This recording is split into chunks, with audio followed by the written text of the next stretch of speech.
So the idea of a non-offensive military philosophy is one that says that owing to the problem that we found ourselves in after 1967, we as Japan want to be pacifist. We as Japan do not want to own the same armaments that created the problems that we had in Hiroshima and Nagasaki. The question therefore in this debate that in the face of the threats that neighbors like North Korea or any other country that exists in the world will possess or present, should you, as a matter of principle, go back on this idea that you have an order? The case that we're going to prove to you from here is that you need to do that. But then what we get essentially from VJ is a poor understanding of what this strategy or philosophy really is about. And that's what I've explained to you earlier. But they say that the most important thing in this debate is that it is based on two things: national identity and honor. We think honor is a very silly argument for anybody to run in this debate. America, Germany, and almost every other country in this world recognizes the harms and atrocities that were done in Hiroshima and Nagasaki. There are alternative platforms that we can put across to honor people without necessarily making these people also vulnerable to the same problems that existed before they were killed and all those things. We don't think that is fundamentally very important. But then they say national identity. We don't think that these ideas that often are thrown around are very sacrosanct in of themselves, right? If there's significant threats that is exposed to the good people that Japanese government, for instance, have an obligation to protect, we don't think that any idea of going the line of pacifism after 1967 is something that we need to continue to uphold. Then they say that, well, there is no perceived threat that exists for these people. These are very pragmatic issues, but the point obviously is that just about 3 days ago or so, North Korea flew one of their missiles and hit off the coast of Japan. So we think that they are in harm's way. They can even fly as far as America, for instance, and hit. And that's why this has become very topical. We don't think that threat does not exist. And so in the face of the threat that exists, the questions that we are going to answer in this debate are as follows. First and foremost, the case that we bring to you is on how obviously peace is very important. We wish that in this world nobody would attack anybody and all that. But we think that that idea is ideal in its own sense, right? The reality that we face often at times is that despotic neighbors like Kim Jong-un exist on the other side of the aisle, right? And we say that the responsibility to protect oneself as a state and all that ought not to be outsourced to any other person, especially in the face of the other neighbors or people like North Korea who exist and all that. The problem that often happens is that the strategy of no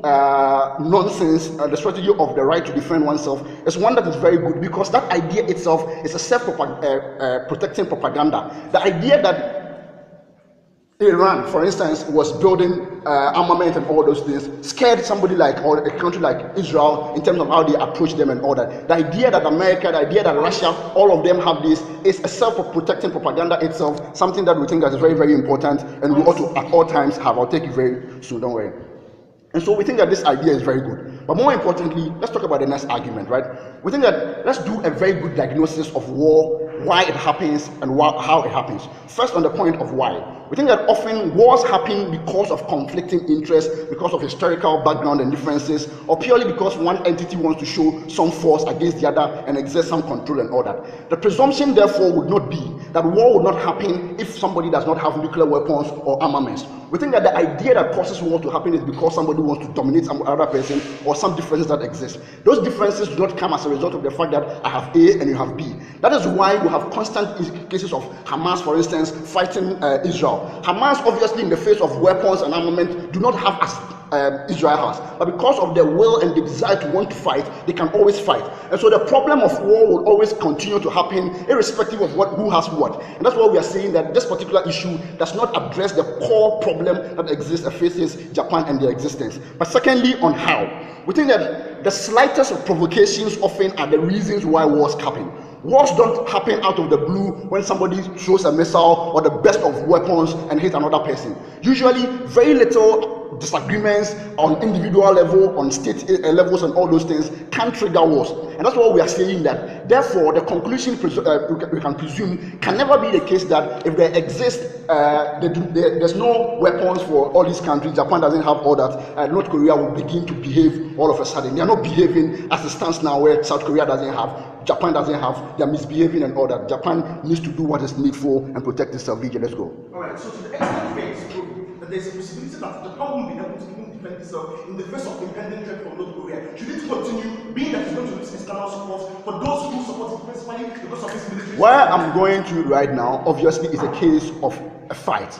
if Japan has as much nuclear armament as North Korea has, we think that that is better in terms of the fight as against one that says that we're going to fold our arms, especially in the face of a neighbor or somebody, an aggressor who does not recognize some of these values and principles that you so are happy about and all that. But let's move on to the next argument. Why non-offensiveness as an incentive to war is a myth. We don't think that it is true that if you have this idea and this posturing of not being aggressive, that necessarily deals with wars and all that. We think that wars often happens with two factions, one being the aggressor and the other being the oppressed and all that. Even in rare cases where all the parties have proportional power and all that, we think that it always comes as a result of one person triggering the whole situation and all that. And so again, there's no reasonable conclusion that we can have in this debate that suggests that in the absence of all this, there's not going to be war. Which means therefore also that if you fold up your arms, for instance, in the face of this by entrenching some very silly idea and objective of national identity and all that, you don't do anything in terms of the protection of yourself and all that. We think this is very, very important. And so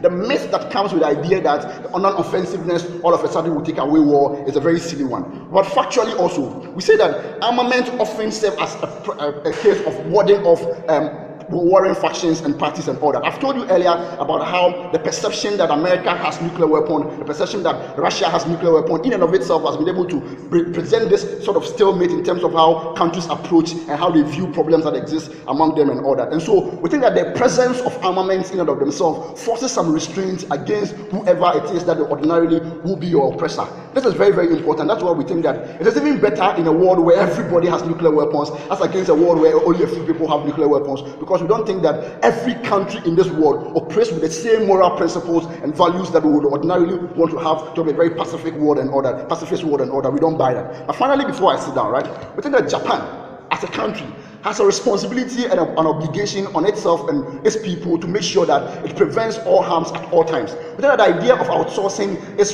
protection and security to countries like the US, who are far away, to always want to come in there to help them, is a very, very silly one. We think that it is important that countries recognize this and do away with some of these very silly ideas of saying that because of what has happened in the past, we're not going to go a certain line, especially when all those things that caused the problem to happen before 1967 are still happening with your neighbors. You don't have any control over their actions. Take control of your own actions. Don't allow some of these things to happen. Proudly closing. Opening the